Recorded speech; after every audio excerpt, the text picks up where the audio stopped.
छत्तीसगढ़ की तमाम बड़ी खबरों में आपका स्वागत है। मैं हूं लीना। ये देखते हैं आज की सुर्खियां।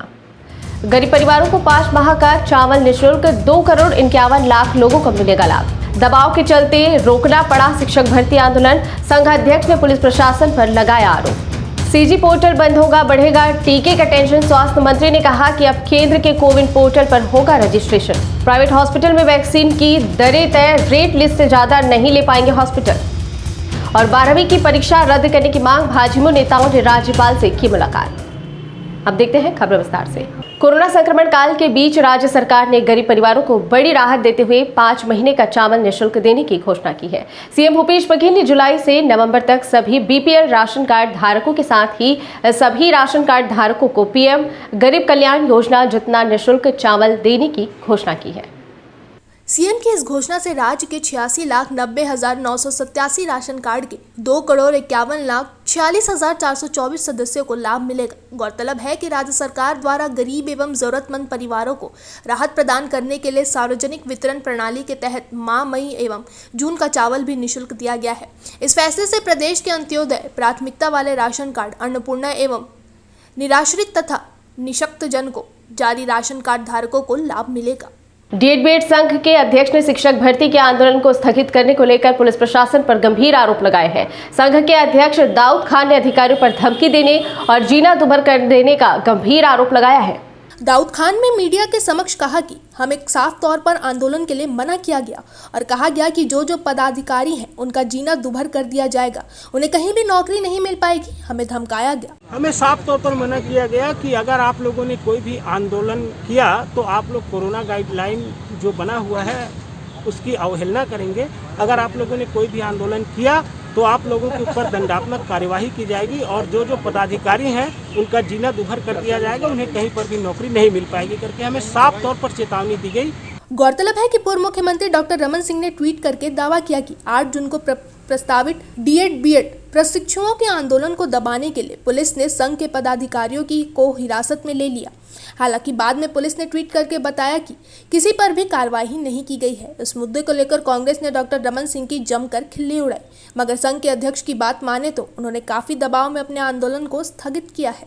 प्रधानमंत्री नरेंद्र मोदी की पूरे देश में फ्री वैक्सीन देने की घोषणा के बाद छत्तीसगढ़ में टीके को लेकर अब टेंशन और भी बढ़ सकती है। स्वास्थ्य मंत्री ने कहा कि अब प्रदेश में सीजी टीका पोर्टल बंद कर दिया जाएगा। अब प्रदेश में जो भी टीकाकरण होगा वो केंद्र सरकार के बने पोर्टल कोविन पोर्टल पर रजिस्ट्रेशन के आधार पर होगा। तकनीकी रूप से अब ऐसा इसलिए किया जा रहा है क्योंकि केंद्र सरकार ने पूरे देश में फ्री टीके देने का ऐलान कर दिया है। अब तक चूंकि 18 से 44 एज ग्रुप के लिए प्रदेश की कांग्रेस सरकार टीका खरीद रही थी, इसलिए यहाँ टीकाकरण के लिए अलग पोर्टल बना था। ऐसा करने वाला छत्तीसगढ़ चुनिंदा राज्य था। स्वास्थ्य मंत्री सिंहदेव ने कहा कि राज्य सरकार की खरीदी के बाहर के टीके कोविन पोर्टल पर ही रजिस्टर होंगे। विभागीय सूत्रों के मुताबिक 1 से 2 दिनों में स्थिति और साफ होगी, मगर फिलहाल अब सिर्फ उनका ही टीकाकरण होगा जिनका अब तक रजिस्ट्रेशन पहले से ही हो चुका है। बुधवार को इसे लेकर एक विभागीय बैठक भी होगी। इसके बाद सरकार ये बताएगी कि आगे टीकाकरण किस तरह से होगा।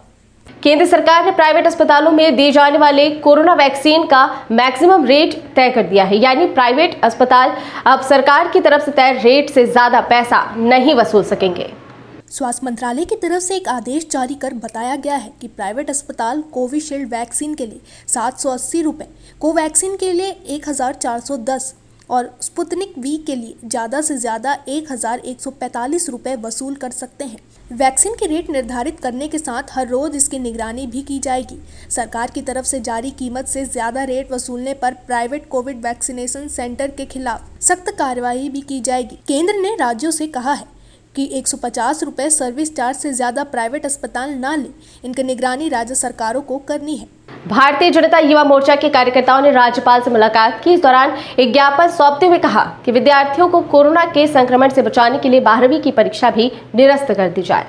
भारतीय जनता युवा मोर्चा के प्रदेश अध्यक्ष अमित साहू के नेतृत्व में राज्यपाल को ज्ञापन देकर बताया गया है कि छत्तीसगढ़ के लगभग 3 लाख विद्यार्थियों के स्वास्थ्य के मद्देनजर 12वीं की परीक्षा के विषय में पुनर्विचार करना चाहिए, क्योंकि उत्तर पुस्तिका जमा करने के नाम पर जो भीड़ जुट रही है उससे भी कोरोना के संक्रमण का खतरा बढ़ गया है। पेपर के माध्यम से भी, मीडिया के माध्यम से हमें जानकारी मिली कि ऐसी स्थिति हो रही है, तो हमें कहीं ना कहीं चिंता है कि वर्तमान में छत्तीसगढ़ में 2,90,000 छात्र छात्राएं जो 12वीं का एग्ज़ाम दे रहे हैं, कहीं ना कहीं वो संक्रमित होंगे, कहीं ना कहीं स्कूल के टीचर संक्रमित होंगे, स्टाफ संक्रमित होगा। अगर कहीं छात्र संक्रमित हो जाता है तो पुनः उनका पूरा परिवार संक्रमित होगा।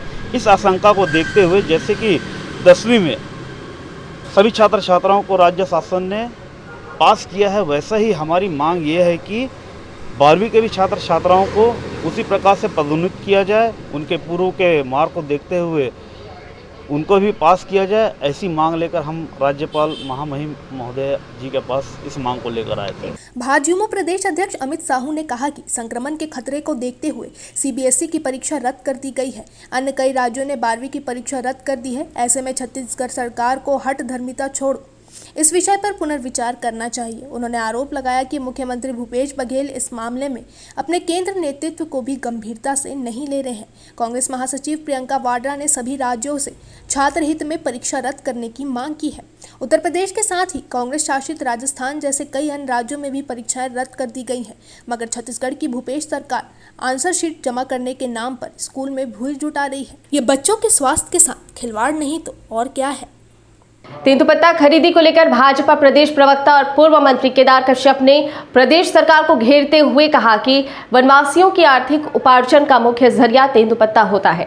प्रदेश सरकार खरीदी कर पाने में पूरी तरह विफल हो गई है, जबकि भाजपा सरकार के शासनकाल में तेंदुपत्ता की खरीदी 10 दिनों तक होती थी, लेकिन वनवासियों के प्रति प्रदेश कांग्रेस सरकार के उदासीन रवैये के चलते बस्तर की हरा सोना की खरीदी नहीं हो पाई, जिसका खामियाजा तेंदुपत्ता संग्राहकों को भुगतना पड़ रहा है, जिसे वनवासी भाई नदी नालों में जलाने में विवश हो गए हैं। एससीएल कोरबा की दीपका कोयला खदान में भू विस्थापित अपनी मांगों को लेकर धरना प्रदर्शन के लिए महाप्रबंधक कार्यालय के पास इकट्ठे हुए। यहाँ थोड़ी ही देर बाद बड़ी संख्या में ग्रामीण बच्चों और महिलाओं के साथ दीपका खदान में घुस गए। भू विस्थापितों ने 1 सप्ताह की मोहलत प्रबंधन को देते हुए कहा कि अगर एससीएल कोई ठोस कदम नहीं उठाता है तो फिर से आंदोलन किया जाएगा। ऊर्जाधानी भू विस्थापित किसान कल्याण समिति के द्वारा भू विस्पत्तियों के लिए लड़ाई लड़ रही जारी है। इनके द्वारा परियोजना एवं एरिया स्तर पर पुनर्वास समिति का गठन, सभी खातेदारों को रोजगार, 4 गुना मुआवजा और बेहतर पुनर्वास, प्रभावित परिवार के बेरोजगारों की समितियों, फर्म अथवा कंपनी को ठेका कार्यों में 20% आरक्षण, स्थानीय बेरोजगारों को प्राथमिकता, गांव की जमीन के आंशिक अधिग्रहण पर रोक, जिला खनिज न्यास निधि का प्रभावित गांव में शिक्षा, स्वास्थ्य और रोजगार पर खर्च, पूर्व अधिग्रहित जमीन वास्तविक खातेदारों को वापस करने, नए अधिग्रहण कानून का पालन करने आदि 15 सूत्रीय मांगों पर आंदोलन किया जा रहा है। इन मुद्दों को लेकर भू विस्थापित खदान में घुसे इस दौरान इन्हें सीआईएसएफ के जवानों ने रोकने की कोशिश की, मगर लाठी डंडों से लैस ग्रामीण किसी तरह अंदर घुसे और ओबी तथा कोयले का उत्पादन रोक दिया। इससे यहाँ परिवहन कार्य भी ठप पड़ गया है।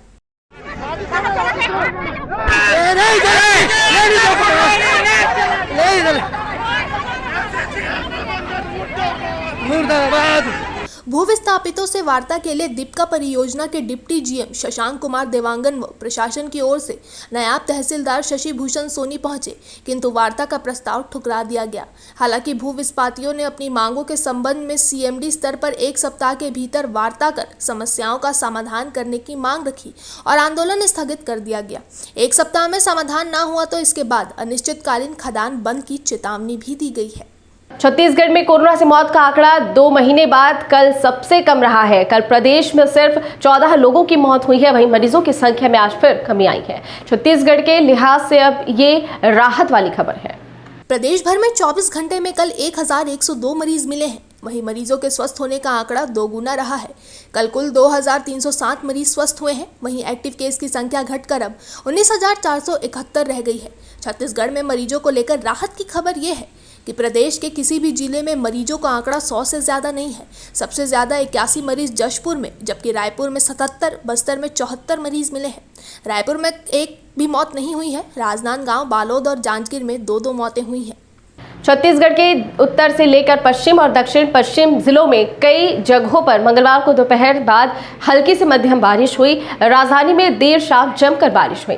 समुद्र से आ रही नमी के कारण दोपहर बाद घने काले बादल छाए गए थे। इस वजह से प्रदेश में मौसम ठंडा हो गया और दिन की गर्मी में लोगों ने राहत महसूस की। मौसम वैज्ञानिकों का कहना है कि 10 जून के बाद कभी भी मानसून आ जाएगा। अभी जो बारिश हो रही है वो मानसून की नहीं है। और कोरबा पुलिस को एक बार फिर बड़ी सफलता हाथ लगी है। पुलिस ने 27 लाख से ज्यादा के गांजा के साथ अंतर्राज्यीय गांजा तस्करों को पकड़ने में सफलता हासिल की है। आरोपियों के पास 270 किलो गांजा और एक पिकअप वाहन पुलिस ने जब्त किया है। रामपुर पुलिस को मुखबिर से सूचना मिली थी कि एक पिकअप वाहन में सब्जी की आड़ में गांजे का अवैध परिवहन किया जा रहा है, जिस पर कोरबा पुलिस अधीक्षक के द्वारा मातहतों को निर्देशित कर घेराबंदी कर पकड़ने का आदेश दिया गया, जिसके बाद मुखबिर से मिली जानकारी के अनुसार घेराबंदी की गई। इस दौरान भनक लगने पर आरोपी पिकअप वाहन को डेंगूर नाला के पास छोड़कर फरार हो गए। हालांकि पुलिस ने 2 आरोपियों को पकड़ने में सफल रही है। 270 किलो गांजा को पकड़ने में महत्वपूर्ण कामयाबी अपने रामपुर पुलिस टीम को बड़ी पुलिस को मिली है। इसके पहले भी लगातार सिक्का में, इसके बाद बाकी मोगरा में, जग्गा में, प्रधान में और कोतवाली में कई प्रकरण ऐसा आए हैं जिसमें इस साल लगातार बहुत अधिक मात्रा में। आरोपियों ने बताया कि वे जयजयपुर से मध्य प्रदेश खफाने के फिराक में निकले थे। कोरबा में भी गांजे की बड़ी खपत होती है। पुलिस ने आरोपियों के खिलाफ NDPS के तहत कार्यवाही कर उन्हें जेल दाखिल कर दिया है। अब तक की खबरों में फिलहाल इतना ही। आगे की खबरों के लिए बने रही सिमरन कौर के साथ। नमस्कार, डीवी लाइव छत्तीसगढ़ में आपका स्वागत है। मैं सिमरन कौर। आइए बढ़ते हैं खबरों की ओर। प्रधानमंत्री नरेंद्र मोदी की पूरे देश में फ्री वैक्सीन देने की घोषणा के बाद छत्तीसगढ़ में टीकों को लेकर टेंशन अब और बढ़ सकता है। स्वास्थ्य मंत्री TS सिंहदेव ने कहा कि अब प्रदेश में CG टीके का पोर्टल बंद कर दिया जाएगा। प्रदेश में जो भी टीकाकरण होगा वह केंद्र सरकार के बने पोर्टल कोविड पोर्टल पर रजिस्ट्रेशन के आधार पर होगा। उन्होंने कहा कि राज्य सरकार की खरीदी के बाहर के टीके कोविड पोर्टल पर ही रजिस्टर्ड होंगे। सूत्रों के मुताबिक 1 से 2 दिनों में स्थिति और साफ होगी, मगर फिलहाल अब सिर्फ उनका ही टीकाकरण होगा जिनका अब तक रजिस्ट्रेशन पहले से ही हो चुका है।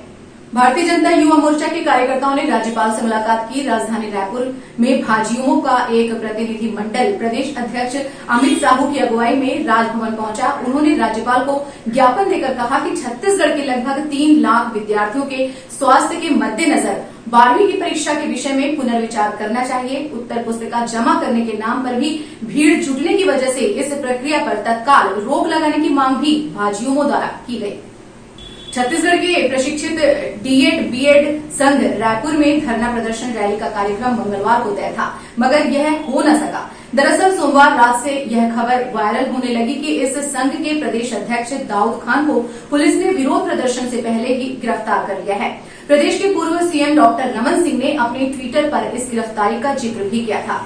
सुबह इस मामले में खूब चर्चा हुई। कांग्रेस ने डॉक्टर रमन सिंह के दावे को झूठा बताया, मगर दूसरी तरफ D.Ed.B.Ed संघ के लोगों ने यह बात कबूल की कि पुलिस की धमकी से हमें आंदोलन स्थगित करना पड़ा है।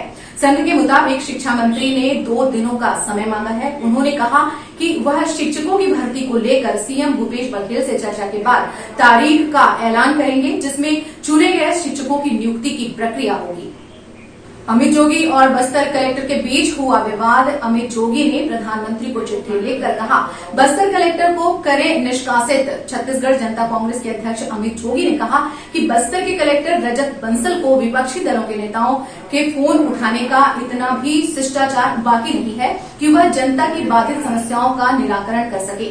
ऐसे धूर्त और घमंडी अधिकारियों का तत्काल निष्कासन कर देना चाहिए। दरअसल बस्तर में कुछ सरकारी योजनाओं में गड़बड़ी का मुद्दा पिछले कई दिनों से अमित जोगी उठाए हुए हैं। पिछले दिनों बस्तर में जनता कांग्रेस छत्तीसगढ़ के कुछ कार्यकर्ताओं के खिलाफ कोरोना प्रोटोकॉल तोड़ने का अपराध दर्ज किया गया था। अब इन मामलों में उनके और बस्तर कलेक्टर के बीच जारी खींचतान अब सार्वजनिक हो गई है। छत्तीसगढ़ के अंबिकापुर में पलटी बस अब नेशनल हाईवे के अफसरों के लिए फांस बन गई है। जिला कलेक्टर संजीव कुमार झा ने इसके लिए NH के अफसरों को जिम्मेदार बताया है। साथ ही RTO को उनके खिलाफ FIR दर्ज कराने के भी आदेश दिए हैं। जिले के उदयपुर में करीब 21 दिन पहले गड्ढे के चलते बस पलट गई थी। इसमें 16 यात्री घायल हुए थे। कलेक्टर झा ने मंगलवार को ऑनलाइन बैठक लेकर कार्यों की समीक्षा की। 2010 बैच की IAS अधिकारी रानू साहू ने मंगलवार को कोरबा कलेक्टर की जिम्मेदारियों को ग्रहण किया।